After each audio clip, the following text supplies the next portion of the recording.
Hello everyone, I hope you are doing very well and welcome back to my channel. Again मैं एक और नया topic लेके आई हूँ जो मेरी लाइफ का एक पार्ट है। जो मेरा एक एक्सपीरियंस है जो मैं आपके साथ शेयर करने जा रही हूँ। और ये एक्सपीरियंस है मेरी दांतों बंधवाने की जर्नी का, यानी कि ब्रेसेस का। यस। तो मैं हमेशा से ऐसी नहीं थी। मेरे दांत कुछ ऐसे दिखते थे। और ऑनेस्टली मेरी ये जर्नी बाकी लोगों से शायद बहुत ही अलग है, क्योंकि ये सिर्फ और सिर्फ दांत बंधवाने तक का नहीं था।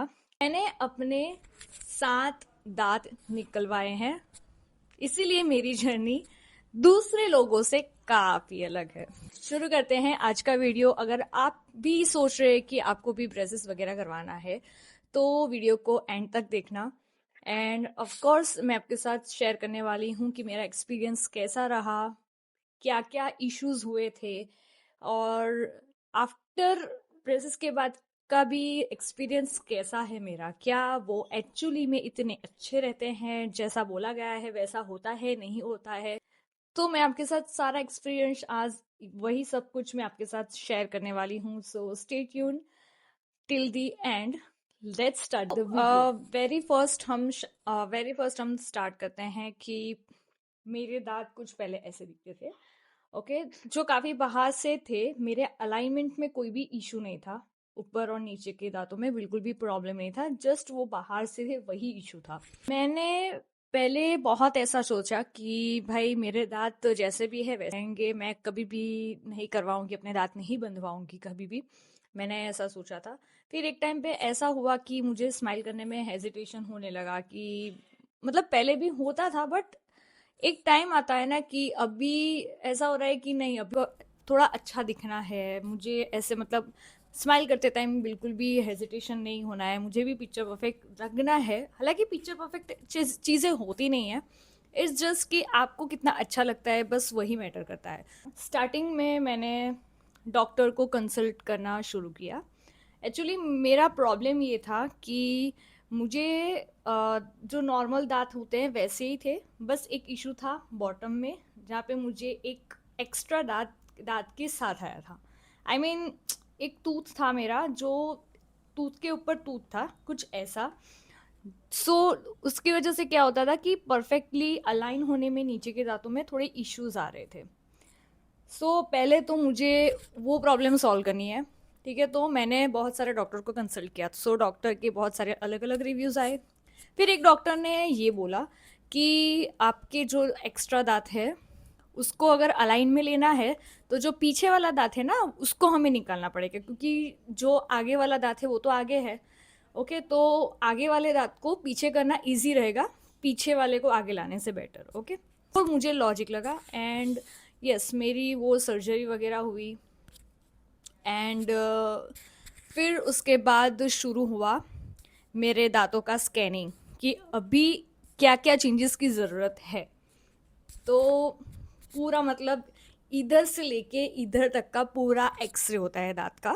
जिसको नहीं पता उसको बताती हूँ। तो उस एक्सरे में एक और चीज़ें बाहर निकल के आई कि मेरे जो मतलब विस्डम टूथ है, जो हमारी अक्ल की दाढ़ बोलते हैं, राइट। जो विस्डम टूथ है वो मेरा मतलब पूरा का पूरा यहाँ का जो है वो सोया हुआ है, मतलब ऐसा। ओके, तो उसकी वजह से प्रॉब्लम क्या होगा कि मैं ब्रेसेस करवा लूँगी और उसके बाद वो टूथ को बाहर आने का जगह नहीं मिला, तो मेरे जो आगे के दांत है वहाँ पे प्रेशर करेगा और वो दांत फिर से आगे लेके आएगा। तो ये प्रॉब्लम थी जिसकी वजह से मुझे मेरे पीछे वाले विजडम टूथ की सर्जरी करवानी पड़ी।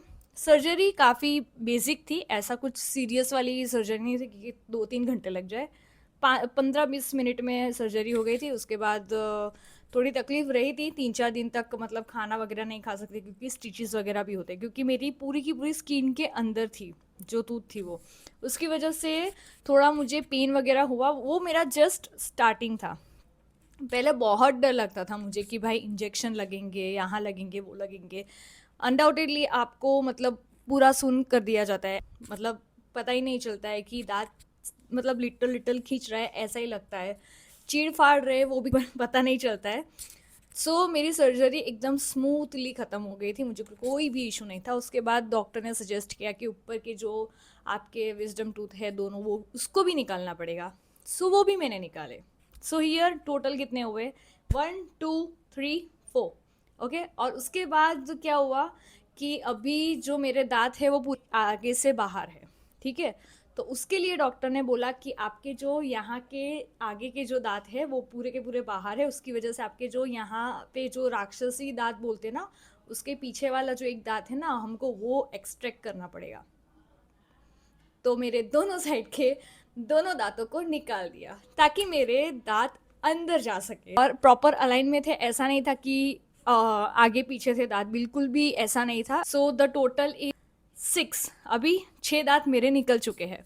अभी उसके बाद ये आया कि मेरा एक जो विजडम टूथ है यहाँ वाला, वो अभी भी नहीं निकाला है। मेरी पूरी की पूरी जर्नी कंप्लीट हो गई है, मेरे कोई ब्रेसिस वगैरह के इश्यूज अभी नहीं है।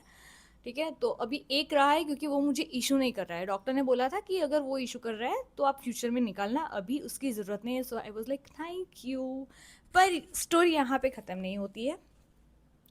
जो हमारा नीचे का बॉटम का जो बीच वाला दांत था, उसको निकालना पड़ेगा क्योंकि नीचे भी अलाइनमेंट के लिए जगह नहीं है, बिल्कुल भी गैप्स नहीं है मेरे दांतों में। दैट्स वाई मेरे नीचे वाला दांत भी एक निकाला। हियर इज़ द टोटल, मेरे टोटल 7 दांत निकाले थे पहले। और मैंने, ऐसा नहीं है कि एक ही डॉक्टर से पूरा का पूरा ट्रीटमेंट करवाया है। सर्जरी के लिए अलग डॉक्टर होता है, विजडम टूथ को निकालने के लिए एक अलग डॉक्टर होता है, एंड ऑफ कोर्स जो नॉर्मल दांत को एक्सट्रैक्ट करने वाला होता है वो डॉक्टर अलग होता है, एंड जो हमारे ब्रेसेस लगाता है वो डॉक्टर भी अलग होता है। यहाँ पे 2 3 अलग अलग डॉक्टर के साथ कम्युनिकेट करके मैंने ये सब कुछ किया था, एक ही डॉक्टर ने नहीं किया है। और वो सब अच्छे थे, मुझे कोई कंप्लेन नहीं है उनसे।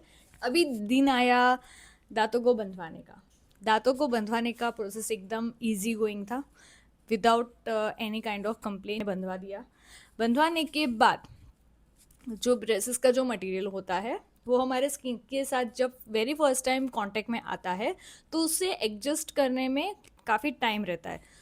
अप्रॉक्सली 1 वीक और उससे थोड़े 4 5, यानी कि 9 से 10 दिन तक मेरे मुंह में सिर्फ छाले थे, क्योंकि जो उसका मटेरियल होता है वो हमारे स्किन से कनेक्ट होता है और स्किन को भी यूज टू होने में देरी लगती है। उसकी वजह से पूरे मुंह में छाले हो जाएंगे। और उसकी वजह से मुझे खाने में प्रॉब्लम हुई थी क्योंकि मैं कुछ भी मतलब मसाले वाला या तीखा मिर्च वाला कुछ भी खा नहीं सकती थी। तो ये मेरा वेरी फर्स्ट इशू था after doing braces very first time. तो मेरा 10 से 12 दिन मेरे सिर्फ इसी में गए। उसके बाद मेरी मतलब मुंह में जो चांदी और छाले वगैरह हो गए थे वो धीरे धीरे बैठ जाते हैं क्योंकि हमारी स्किन थोड़ी थोड़ी यूज टू होने लगती है।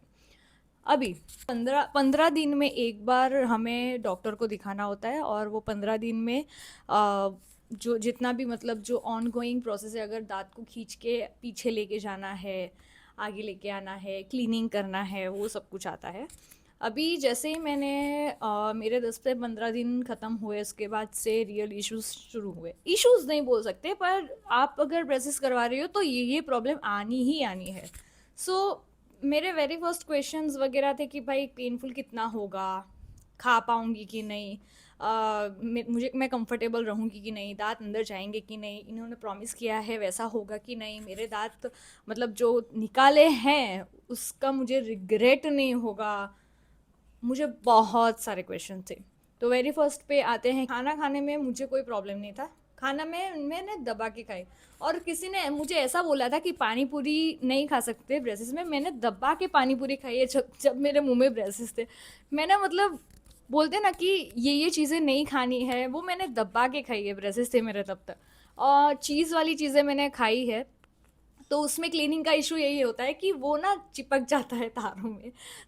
उसकी वजह से मतलब अनकंफर्टेबल होता है, और आपको ब्रश वगैरह मतलब कैरी करना पड़ता है अगर आप बाहर जाते हो, होटल वगैरह में जाते हो, कैफ़े वगैरह में जाते हो, तो उसके बाद जो मुंह में होता है वो सब कुछ लग जाता है। ये थोड़ा बहुत रहता है, पर आप धीरे धीरे यूज टू हो जाते हो, इतना नहीं होता है। तो क्लीनिंग का वेरी फर्स्ट ध्यान रखना पड़ता है। अगर आप कुछ भी ऐसा खा रहे हो जो चिपकने वाला है आपकी तारों में, वो ध्यान रखना होता है। और उसको क्लीन करने में भी आपको मतलब हाइजीन रखना वेरी इम्पॉर्टेंट, क्योंकि वो तरत से मतलब येलो येलो मतलब वो सब कुछ हो जाता है। और उसके बाद अगर येलो होता है और अगर नहीं निकलता है तो 15 दिन के बाद डॉक्टर चेकअप करता ही है, तो उस टाइम पे वो सब कुछ क्लीन भी कर देता है, अगर हम पॉसिबली उसको क्लीन ना कर पाए तो। ओके। तो ये था मेरा मतलब खाने पीने वाला एक्सपीरियंस। ऐसा कुछ नहीं है कि भाई आप ये नहीं खा सकते वो नहीं खा सकते, you can do what ever, मतलब तुम अब जो भी खाना चाहो खा सकते हो। मैं एक्चुअली वेजिटेरियन हूँ, मैं चिकन वगैरह मतलब नहीं खाती हूँ। मतलब जो भी है, मैं एगिटेरियन हूँ, वेजिटेरियन हूँ, नॉन वेजिटेरियन नहीं हूँ। तो मैंने मतलब चिकन मटन ऐसा सब कुछ बिल्कुल भी नहीं खाया, सो आई डोंट नो उसके साथ ड्रेसेस का एक्सपीरियंस कैसा रहेगा। ठीक है। तो खाने पीने वाली चीज़ें कुछ ऐसी रहती हैं। उसके बाद ना आपका जो एक्सट्रैक्ट किया हुआ टूथ है, उसकी जो स्पेस है उसको भरने के लिए ना आपको एक छोटा सा रबर देता है, जिसको आपको तारों के बीच में लगा के उसको मतलब पूरा खींचना होता है, विच इज़ वेरी पेनफुल। मतलब उस टाइम पे मतलब ऐसा हो गया था एक टाइम पे कि मैं तब वर्किंग थी और मुझे ऑफिस भी जाना होता है, सो मैं सुबह सुबह मेरा इतना सर दुखता था, क्योंकि वो पूरा खींचता है। जो दांत होता है उसको आप जैसे ही रबड़ लगाते हो पीछे, तो वो पूरा प्रेशर आपको फील होगा, पूरा का पूरा प्रेशर आपको फील होगा। तो उस टाइम पे बहुत ही मतलब पेनफुल भी बोल सकते हैं, और मतलब ऐसा लगता है कि भाई उसको खींच के निकालो यार मेरे को। उस टाइम पे थोड़ा बहुत होता है कि नहीं भाई अभी गिव अप करना है यार, मतलब मेडिसिन वगैरह पे जाना है। पर थैंकफुली मैंने वो फेज़ भी निकाल दिया था, मैंने मेडिसिन वगैरह नहीं ली थी, मैंने बहुत छुट्टियां मारी है अपनी जॉब में, क्योंकि मेरे को समझ ही नहीं आता था कि मेरे को क्या हो रहा है, इतना सर दुखता था जब खींचता है तब। बस वो एक पार्ट मुझे पेनफुल लगा था पूरी प्रोसेस में। जो स्पेस है उसको पूरा का पूरा रबड़ के साथ खींचते हैं वैसे। उसके अलावा मुझे कोई और इश्यूज़ नहीं थे। और अकॉर्डिंग टू द डॉक्टर्स कि अगर हम एक बार ब्रेसेस लगाते हैं तो उसके बाद ब्रेसेस को निकालने के बाद हमें एक इनविजिबल लाइनर्स दिए जाते हैं, वो हमें पहनना है 1 डेढ़ साल तक। अभी इसके पीछे एक फैक्ट है कि टूथ की भी एक मेमोरी रहती है। सपोज आपका टूथ ऐसे दबा के अंदर गया है, तो जब वो बाहर था उसकी भी मेमोरी है टूथ की। तो वो जैसे ही हम ब्रेसेस को पूरा का पूरा रिलीज कर देंगे, ठीक है, उसके बाद उसकी मेमोरी फिर से आएगी, मतलब दांत जैसे थे वैसे होने की पूरी 100% गारंटी है कि वो वैसे हो सकते हैं, अगर आपने वो इनविजिबल लाइनर 1 डेढ़ साल तक नहीं पहना तो। एंड वो एक फैक्ट है। ठीक है। तो मैंने 1 डेढ़ साल भी मैंने वो लाइनर्स पहने हैं, ऐसा नहीं है, मैंने बहुत ही मेहनत की है इसके पीछे। स्टार्टिंग के टाइम पे आपको डॉक्टर बोलेंगे कि आपको महीने तक आपको लाइनर 24/7 पहनना है, और जब खाना है तभी वो लाइनर्स निकालने हैं। इनका फेस थोड़ा बहुत डिफ़िकल्ट रहता है, क्योंकि वो हमें यूज़ टू नहीं होता है, जब भी खाना होता है तो सबके बीच में से वो लाइनर निकालना इट्स वेरी टफ। सो वो वाला पार्ट थोड़ा रहता है, पर अगर आप उस पार्ट को स्किप करोगे तो आपका सारा पेन, आपका सारा मनी, आपकी सारी मेहनत, आपने मतलब जो भी ब्रेसेस की जर्नी में जो भी आपने सफ़र किया है वो सब कुछ ज़ीरो पे आ जाएगा। सो लाइनर पहनना इज़ वेरी इम्पॉर्टेंट आफ्टर आपके ब्रेसेस निकल जाते हैं, तो उसको पहनना मत भूलना।